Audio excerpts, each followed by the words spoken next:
জয়গুরু, আত্মজনের কথা পড়ছি।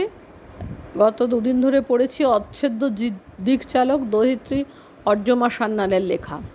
আজকে তার শেষ অংশটা পড়ছি। তিনি প্রত্যেকের সাথে সুব্যবহার করা, মিষ্টি কথা বলা পছন্দ করতেন। একবার ছোটবেলায় তিনি কলকাতায় বাজার করতে সবজি বাজারে গেছেন। হাতে ব্যাগ, সাথে আমরা দুই ভাই বোন, অনুদ্যুতি আর আমি। তিনি তার থেকে বয়সে অনেক ছোট দোকানদারকেও মিষ্টি করে বললেন, "কি কর্তা, কত করে দেবেন?" আমার মনে আছে তিনি তুই কিংবা তুমি বলতেন না কোনো অচেনা লোককে। আমাদেরকে তিনি সেই শিক্ষা দিতেন, সব্বাইকে সম্মান করে মিষ্টি করে কথা বলতে। তার এমন একটা জোরালো রাশভারী ব্যক্তিত্ব ছিল যে চেনা অচেনা কেউই ঝট করে তিনি না চাইলে তার সামনে দাঁড়িয়ে কথা বলতে পারত না। তিনি ছিলেন ইষ্টপ্রেমিক পুরুষ। ঠাকুরের স্বার্থহানিকর কেউ কিছু করলে তিনি রুখে দাঁড়াতেন, শাসন করতেন, বিপথগামীকে ঠিক পথে নিয়ে আসবার আপ্রাণ চেষ্টা করতেন।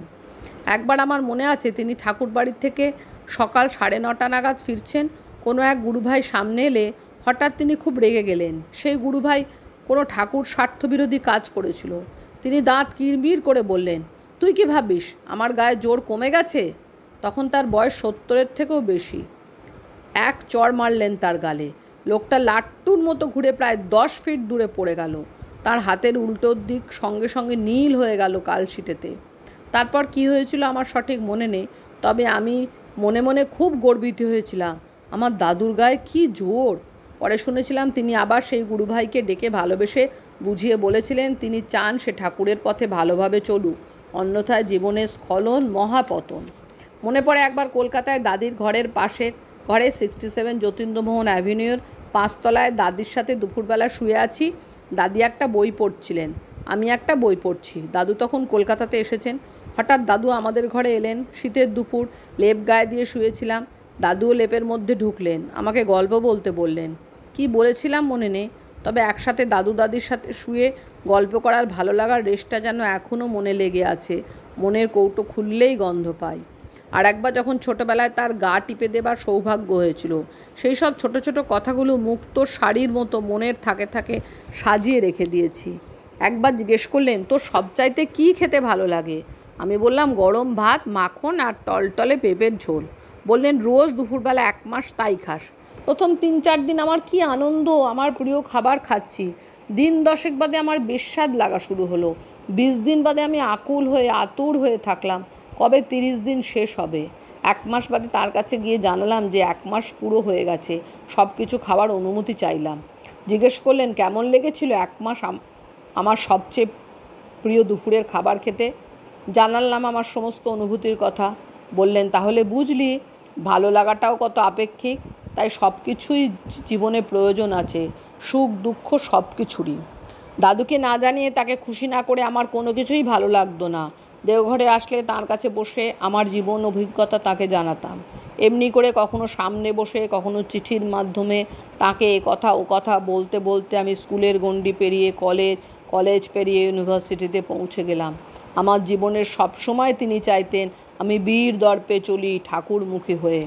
তখন ন্যাশনাল এয়ারপোর্ট অথরিটি অফ ইন্ডিয়াতে অল ইন্ডিয়া কম্পিটিশানে প্রতিযোগিতার মাধ্যমে আমার এরোড্রাম অফিসারের সিলেকশন আর অ্যাপয়েন্টমেন্ট লেটার আসে। আমার বাবা মায়ের খুব একটা ইচ্ছে হয়তো ছিল না। আমার অসম্ভব ইচ্ছে জীবনের রাস্তায় এই সুযোগ পেয়ে আমি এই কাজটা করি। দাদুকে বললাম, দাদু মত দিয়ে দিলেন। গেলাম এলাহাবাদে বামরৌলিতে এরোড্রাম অফিসারদের প্রারম্ভিক প্রশিক্ষণে। একে তো বাবা মাকে ছেড়ে প্রথম থাকা, তারপর খাবার অসুবিধে ছিল, খুব কঠিন প্রশিক্ষণের নিয়মাবলী। আমার মনে আছে আমি প্রথম দিকে খুব মুষড়ে পড়েছিলাম। দাদুকে আমার মনোভাব জানিয়ে চিঠি লিখেছিলাম। তার জবাব পড়ে আমার বিষণ্ণতা অবসাদ উধাও হলো।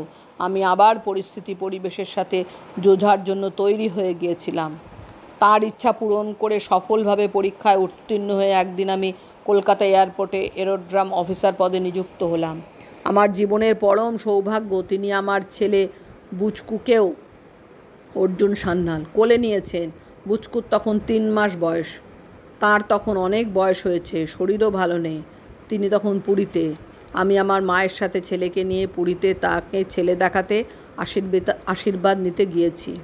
দাদু চাইতেন আমরা সবাই সব সময় পাড়ার রাস্তায়, বৃদ্ধির রাস্তায় চলি।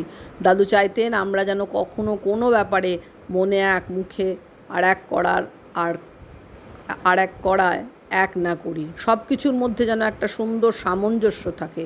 বলতেন কখনো গো বিটুইন করতে হয় না, যা ভাববি সবসময় ঠিক তখনই সেটা নিখুঁতভাবে করার চেষ্টা করবি। দাদু চাইতেন আমরা বীর দর্পে ঠাকুরমুখী হয়ে জীবন পথে জয়যুক্ত হই। আমাদের উৎসাহী চলন লোকদরদি রকম যাতে জাগ্রত হয় তিনি চেষ্টা করতেন। দাদু আমাদের সব্বাইকে অসম্ভব ভালোবাসতেন। তিনি চাইতেন আমরা যেন সদা সর্বদা ভালোতে বাস করি। দাদুর শতবার্ষিকী উৎসবে আমি তাকে আমার ভক্তিপূর্ণ প্রণাম জানাই।